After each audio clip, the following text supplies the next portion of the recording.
નમસ્કાર, હું ડૉક્ટર મુકેશ પડસાળા. આજે વાત કરવી છે વિટામિન એ વિશે.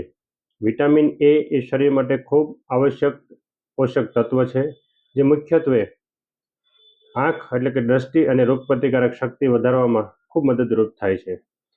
ફેટ સોલ્યુબલ વિટામિન છે. મુખ્યત્વે સ્ત્રોત જોઈએ તો ક્યાંથી આપણે વિટામિન્સ મળે, તો કે ગાજર, કોથમરી, શક્કરિયા, પાલક, મેથી, કેરી, દૂધ, પનીર, ઈંડા, માછલીનું તેલ વગેરેમાંથી મળતું હોય છે.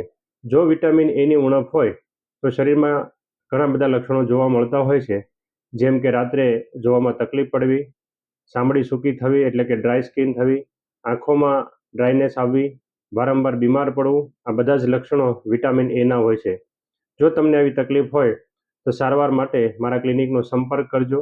નિજાનંદ ક્લિનિક, B6 ખોડિયારનગર, સાગરપુણા ગામ રોડ, સુરત. મારો મોબાઈલ નંબર છે 9825664805. ધન્યવાદ.